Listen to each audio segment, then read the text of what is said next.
Good morning, 6th class. How are you? I hope you're fine, 6th class. And how's your life? I hope you're getting along with very awesome. 6th class, do you remember मैंने जैसा कि आपको पहले भी बताया है कि Covid के चलते अभी आप लोगों की ऑफलाइन जो क्लासेस है वो बंद कर दी गई है और ऑनलाइन क्लासेस स्टार्ट कर दी गई है। तो बच्चों, आप लोगों को ऑनलाइन क्लासेस में कैसे जुड़ना था ये मैं आपके सभी स्टूडेंट्स को पहले भी बहुत अच्छी तरह से बता चुकी हूँ, आप सबको समझा चुकी हूँ।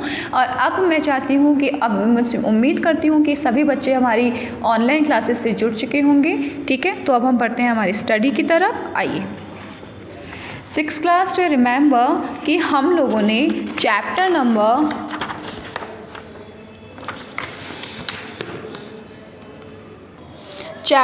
18 हम लोगों ने कंप्लीट कर लिया था और चैप्टर नंबर 18 के हमारे क्वेश्चन आंसर्स चल रहे थे, जहाँ के मैंने लघुत्रात्मक जो क्वेश्चन आंसर्स थे वो आप सब लोगों को करवा दिए थे।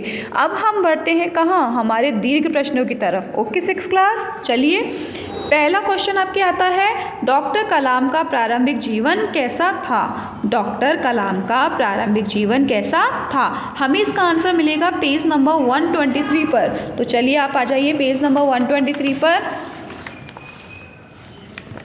बच्चों, आपको क्या करना है, ऊपर से थर्ड पैराग्राफ देखना है। देखो, फर्स्ट ये रहा, सेकंड ये रहा और थर्ड ये रहा।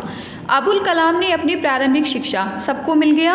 अबुल कलाम ने अपनी प्रारंभिक शिक्षा जारी रखने के लिए अखबार वितरण का कार्य भी किया। डॉक्टर कलाम ने 1958 में मद्रास इंस्टीट्यूट ऑफ टेक्नोलॉजी से अंतरिक्ष विज्ञान में स्नातक की उपाधि प्राप्त की और स्नातक होने के बाद हावरक्राफ्ट परियोजना पर काम करने के लिए भारतीय रक्षा अनुसंधान एवं विकास संस्थान में प्रवेश लिया। सन 1962 में वे भारतीय अंतरिक्ष अनुसंधान संगठन में आए, जहां उन्होंने सफलतापूर्वक कई उपग्रह प्रक्षेपण परियोजनाओं में अपनी महत्वपूर्ण भूमिका निभाई।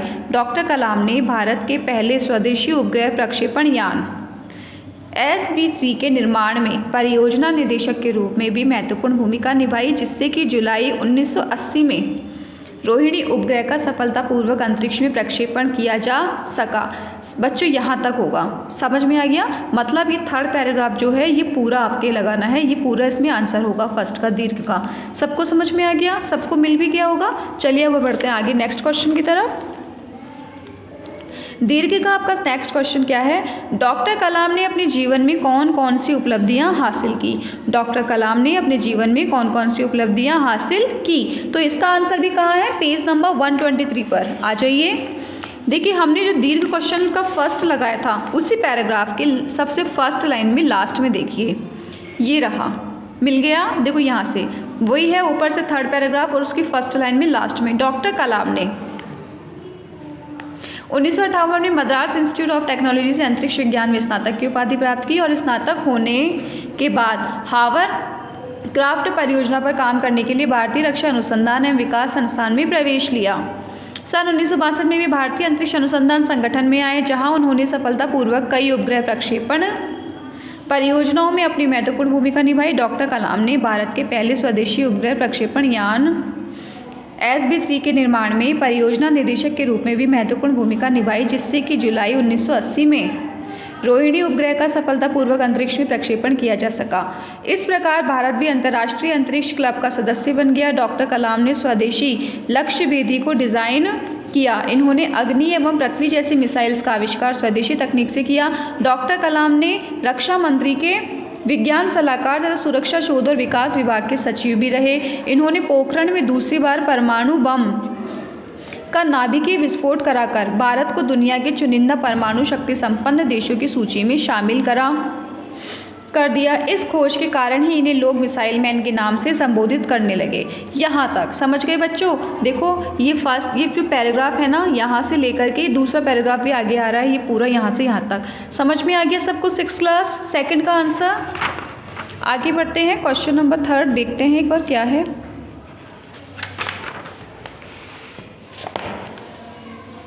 देखिए, ये रहा, डॉक्टर कलाम ने कौन कौन सी पुस्तकें लिखी। डॉक्टर कलाम ने कौन कौन सी पुस्तकें लिखी, देखते हैं कहाँ है इसका आंसर।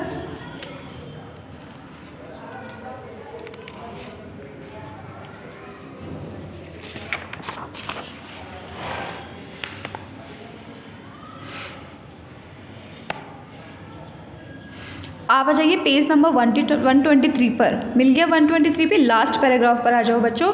लास्ट पैराग्राफ की फर्स्ट लाइन पर देखो, इन्होंने भारतीय युवाओं का मार्गदर्शन करने के लिए विंग्स ऑफ फायर के नाम से अपनी जीवनी भी प्रकाशित की है। इन्होंने तमिल भाषा में कई कविताएं भी लिखी है। इनकी अन्य पुस्तकों में guiding souls, dialogues of the purpose of life India 2020 शामिल है, जिनमें इन्होंने अपना दृष्टिकोण स्पष्ट किया है। यहाँ तक सब फिर से देख लो, ये जो लास्ट पैराग्राफ है उसकी फर्स्ट लाइन में लास्ट में यहाँ से देखो, इन्होंने भारतीय से लेकर के यहाँ तक अपना दृष्टिकोण स्पष्ट किया है तक। समझ में आ गया सबको? 6th class.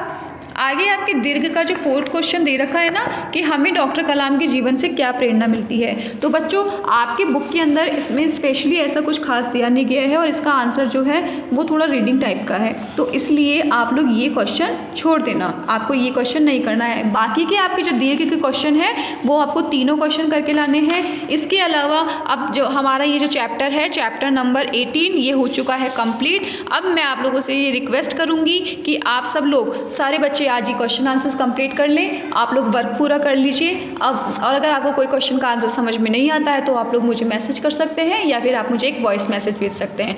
Okay 6th class, आज के लिए इतना ही। Now okay, bye.